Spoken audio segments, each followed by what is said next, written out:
पुराने समय में कहा जाता था कि चिंता चिता समान है, तो इस बात में कितनी सच्चाई है? इसमें चिंता और चिता एक बिंदी का सिर्फ फर्क है।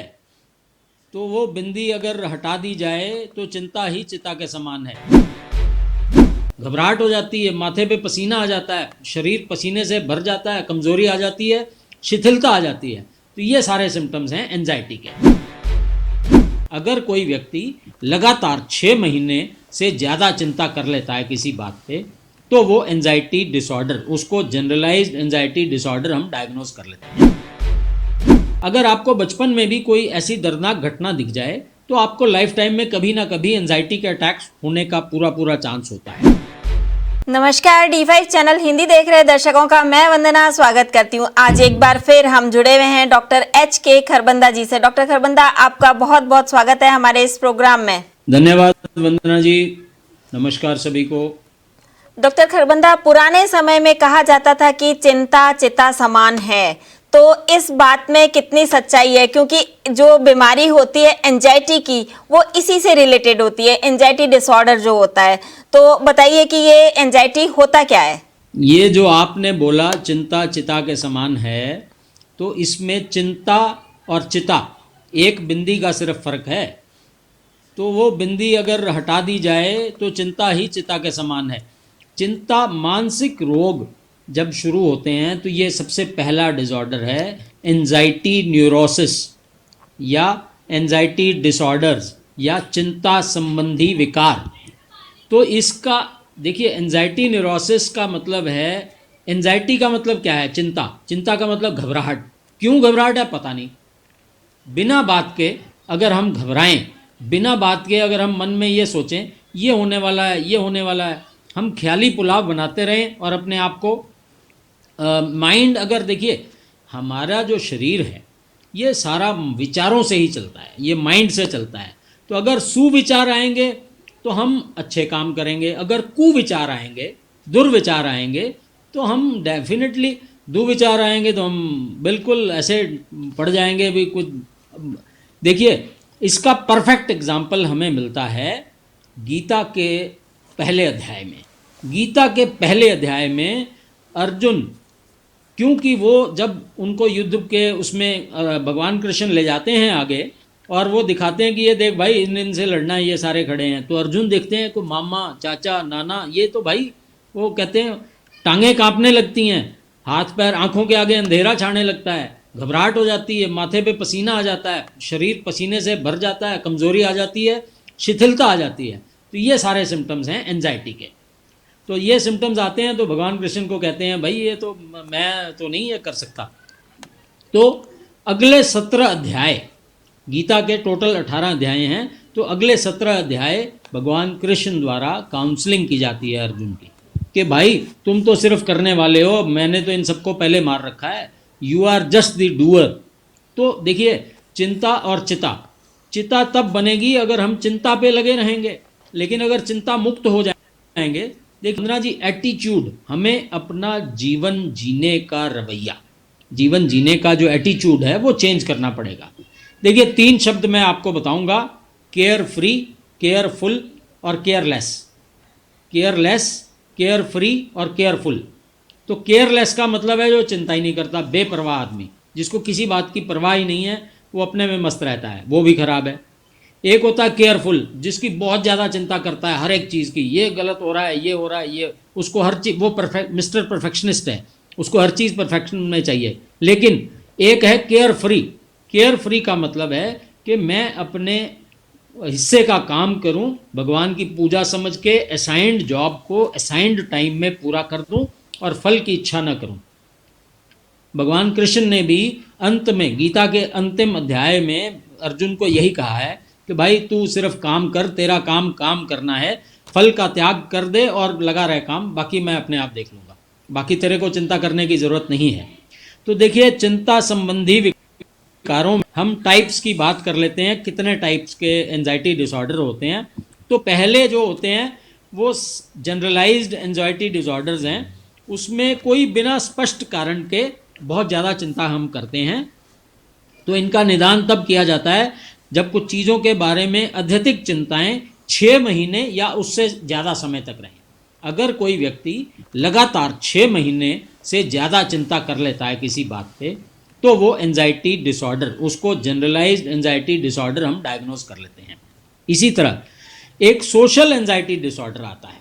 सोशल जो एंजाइटी डिसऑर्डर है, उसमें सामाजिक परिस्थितियों का सामना करने में लगने वाला डर या दूसरों के द्वारा अपमानित होने का गंभीर सामाजिक जो भाव है वो हमारे में आता है। इसमें रोगी अपने आप को अकेला और शर्मिंदा महसूस करता है। तो ये सामाजिक विकार आता है, सोशल एंजाइटी डिसऑर्डर। इसी तरह एक आता है post traumatic anxiety disorder, post traumatic social disorder. तो पोस्ट ट्रॉमेटिक मीन्स चोट लगने के बाद। ये तब विकसित होता है जब कोई आपको दर्दनाक अनुभव आप करते हैं। शायद आपने कोई एक्सीडेंट से मीट किया, किसी की डेथ हो गई, कोई ऐसा आपने वाकया देख लिया कि जो आपके दिमाग में बहुत गंभीर चोट करता है। घर में किसी की असमय मौत हो जाना, कोई घर में कोई कैंसर से पीड़ित हो जाना, घर या कोई रोड एक्सीडेंट बहुत फेटल देख लेना, या कोई बहुत बड़े हादसे से निकल जाना, हादसे में जान जाते जाते बच जाना। तो ऐसी कोई बात अगर हो, या आजकल यंग बच्चों में लव अफेयर में ब्रेकअप हो जाना, ये बहुत बड़ा कॉमन कारण है इसका, पोस्ट ट्रॉमेटिक तनाव विकार का। तो ये इसके लक्षण कई बार तुरंत नज़र आते हैं, लेकिन कई बार लक्षण बाद में भी नज़र आ सकते हैं। और इसमें एक और बात है, कहीं अर्थक्वेक आ गया। इसी के साथ साथ अगला जो है वो ऑब्सेसिव कंपल्सिव डिसऑर्डर आता है। तो आज हम डिटेल में उसकी बात नहीं करेंगे, आज हम एंजाइटी पे ज़्यादा बात करेंगे। लेकिन OCD आता है, इसमें अगला जो है वो भी एंजाइटी का ही एक डिसऑर्डर है, लेकिन सीवियर टाइप का।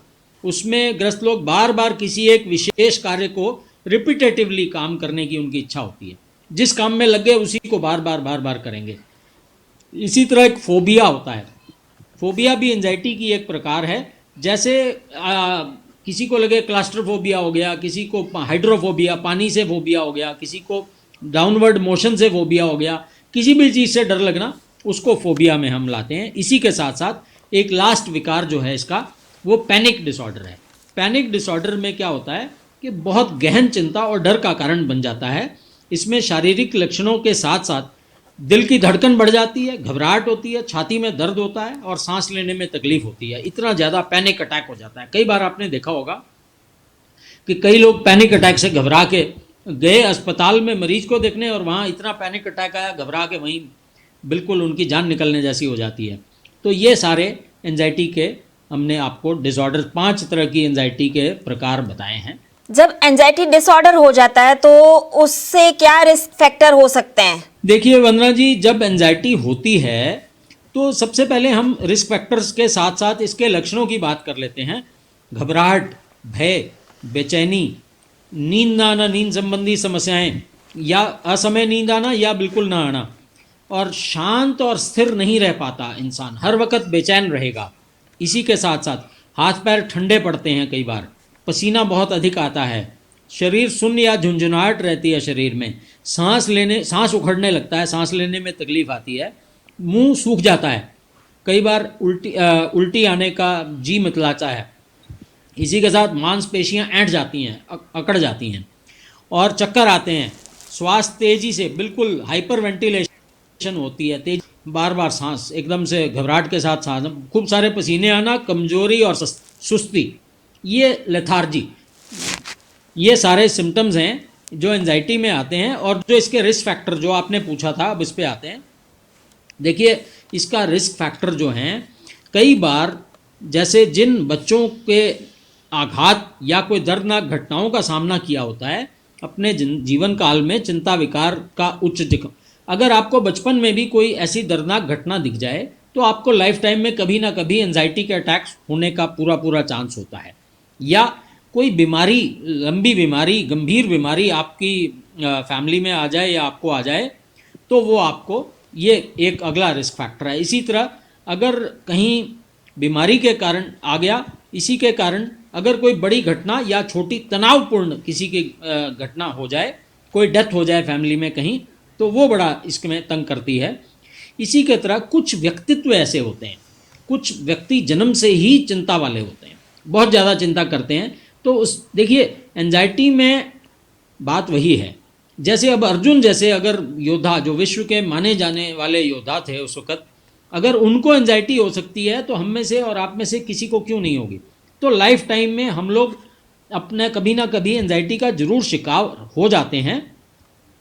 तो बेसिकली कोशिश क्या होनी चाहिए कि एंजाइटी से बचने पे जोर देना चाहिए हमें। एंजाइटी आना स्वाभाविक है किसी ना किसी तरीके, तो एजुकेशन ही इसका इलाज है। हमें इसकी पूरी जानकारी होनी चाहिए कि हमने एंजाइटी भी कोई चीज़ है। ये इसीलिए हम आज इस विषय को आपने बहुत अच्छा चुना है। हम सभी को ये जानकारी होनी चाहिए कि इतनी तरह का एंजाइटी डिसऑर्डर्स है, और ये अब जो पार्ट मैं बताने वाला हूँ प्रिवेंशन ऑफ एंजाइटी, ये बहुत इंपॉर्टेंट है, इस पे आप ज़रूर ध्यान दीजिए। सबसे पहले तो तनाव का हमें जो माइंड में स्ट्रेस है हमने उसको टैकल करना है। उसको टैकल करने का एक ही तरीका है आपका एटीट्यूड, जो मैं अभी बात कर चुका हूँ कि आप केयर फ्री एटीट्यूड अपनाएं अपनी ज़िंदगी में। केयर फ्री का मतलब है अपनी असाइंड ड्यूटी करें अपने असाइंड टाइम में, ईश्वर की पूजा समझ के, डेडिकेशन के साथ, और बाकी फल की इच्छा न करें। कई बार क्या होता है कि हम अमीर बनने की अंधी दौड़ में रातों रात अमीर बनना चाहते हैं, फिर कई बार औंधे मुंह करते हैं। ये इससे बचें, हम केयर फ्री एटीट्यूड अपनाएं, ज़्यादा केयरफुल भी ना हो और केयरलेस भी ना हो, तो हम एंजाइटी से बच सकते हैं।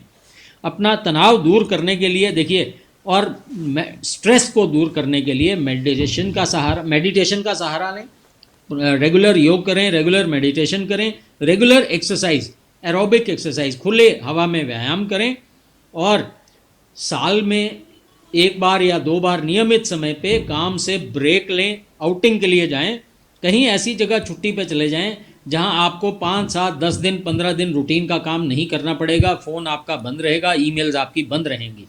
तो ये बहुत ज़्यादा ज़रूरी है हमारे मानसिक संतुलन को बनाए रखने के लिए, एंजाइटी से दूर होने के लिए। एक बात और, अपनी हॉबी के लिए ज़रूर समय निकालें। अगर बचपन से आपको शतरंज खेलना पसंद है, कैरम खेलना पसंद है, क्रिकेट खेलना पसंद है, जो भी हॉबी है, तो या 2 घंटे उस पर ज़रूर लगाएं आप। ये बहुत ज़्यादा ज़रूरी है। अगर इस पर नहीं लगाएंगे तो भी हमें बिल्कुल, हाँ, दूसरी बात और, एंजाइटी से बचने के लिए हमारा खाना पीना बिल्कुल balanced, nourished diet, high protein diet लें, और प्रोसेस्ड फूड से बचें। और जो बहुत ज़्यादा मसालेदार हैं, लाल मिर्चों वाले खाने हैं, ऐसे जो एंजाइटी रिलेटेड जो हमारे फूड इन्फ्लेमेटरी फूड्स हैं, उनसे हम बचें। बहुत ज़्यादा तेलीय, बहुत ज़्यादा फैट वाले, उनसे बचें। एक बात और है, हम अपना एक बैलेंस में चलें, अपना हिसाब रखें कि कितना तनाव है और कितनी चिंता वाली जो मनोदिशा है, इसका एक बैलेंस रखिए। अगर आप बैलेंस रखेंगे, देखिए मैं कई बार ना काउंसलिंग, लोग इतने परेशान आते हैं हमारे पास, तो हमें उनको काउंसिल भी करना पड़ता है। तो हम उनको ये कहते हैं कि अपना सारा जो आपने कल की पूरी दिनचर्या है, एक दिन रात को पहले या तो अपने फ़ोन के प्रोग्रामर में या एक अपने डायरी वाले प्रोग्रामर में सारा पूरी दिनचर्या लिख लीजिए। सुबह से लेकर रात तक आपने क्या करना है। इसी तरह प्लान्स अपने बनाइए, ईयरली गोल, मंथली गोल, वीकली गोल, डेली गोल्स। अगर ये आपका प्लान आपका तैयार होगा तो आपका जो हमारा मस्तिष्क है वो आराम करेगा, वो केयर फ्री रहेगा। तो ये हम ज़रूर करें, अपना हिसाब रखें, बैलेंस में रहें। इसी के साथ साथ कुछ स्टिमुलेंट फूड हैं, कुछ ऐसे पदार्थ हैं, तंबाकू है, ड्रग्स हैं, शराब है, ये तनाव को अक्सर बढ़ा देते हैं। तो इनसे हम अगर दूर रहें, लोग तो ये सोचते हैं कि जब थक गए तो तनाव बहुत, आज बड़ा स्ट्रेस है यार, आज तो हम बहाना ढूंढ लेते हैं अल्कोहल का या सिगरेट्स का या ड्रग्स का। हालांकि होता इसका उल्टा है। जितना हम स्टिमुलेंट लेते हैं वो टेम्परेरीली किक देती है, बाद में हमारा उतना ही शरीर शिथिल हो जाता है। तो हम उससे बचने के लिए कैफीन, अपना तंबाकू, ड्रग्स और शराब, इनसे बिल्कुल दूर रहें और अपने आप को स्वस्थ बनाने वाली चीज़ों पर ध्यान दें। क्या इसकी कोई होम्योपैथिक मेडिसिन भी होती है? जी बिल्कुल। एंजाइटी के इलाज में देखिए, होम्योपैथिक दवाई तो सिम्टम्स पे चलते हैं हम, लाइक क्योर्स लाइक, ये होम्योपैथी का प्रिंसिपल है। तो जैसे सिम्टम्स आएंगे वैसा इसका इलाज है। इग्नेशिया एमारा नाम की दवाई है, ये लगभग हर तरह की एंजाइटी के लिए ये रामबाण मानी जाती है। उसी की जो क्रॉनिक दवाई है वो है natrum mur. So ignatia amara, natrum mur, avena sativa, argentum nitricum, ये कुछ दवाइयाँ हैं जो आपको एंजाइटी से बिल्कुल शांत रखेंगी। हाँ, कई बार हमें पैसीफ्लोरा का इस्तेमाल करना पड़ता है, वो दिमाग को शांत करने के लिए, रात को जिनको अनिद्रा भी रहती है, तो ये साथ में एक कॉलीफॉस जो नर्व्स का टॉनिक है। ये कुछ 5-7 दवाइयाँ हैं जो मैजिकल इलाज करती हैं, लेकिन दवाइयों के साथ साथ काउंसलिंग का बहुत बड़ा रोल है। मैंने आपको बताया भगवत गीता में एक चैप्टर तो सवालों का है और 17 चैप्टर जवाब के हैं। 17 चैप्टर में भगवान कृष्ण ने सात्विक फूड, तामसिक फूड, राजसिक फूड, तामसिक विचार, राजसिक विचार, हर क्लासिफिकेशन दी है। पूरी जिंदगी कैसे मेडिटेशन करनी है, कैसे ईश्वर में ध्यान लगाना है, एक एक चीज़ गीता में भगवान कृष्ण ने समराइज करके दी है और अंत में फिर यही बोला है। और इसी के साथ मैं समअप करना चाहूँगा कि भाई हमारा काम है, हम इस संसार में आए हैं, हम कठपुतली हैं, हम ईश्वर की बनाई कठपुतली हैं, हमारी डोर, हमारी स्ट्रिंग उसके हाथ में है, हम उस पर नाचें जैसे वो हमसे कराना चाहता है। तो जो ड्यूटी हमें मिलती है उसको हम उसकी पूजा समझ के बिल्कुल अपना निर्वाह करें और चिंता बिल्कुल न करें। चिंता का जो हमारा काम का फल है वो ईश्वर पे छोड़ दें तो फिर कोई मुश्किल ही नहीं है। डॉक्टर खरबंदा, आप हमारे साथ जुड़े, आपका बहुत बहुत धन्यवाद। धन्यवाद। अगले एपिसोड में आपसे फिर मुलाकात होगी, तब तक के लिए नमस्कार।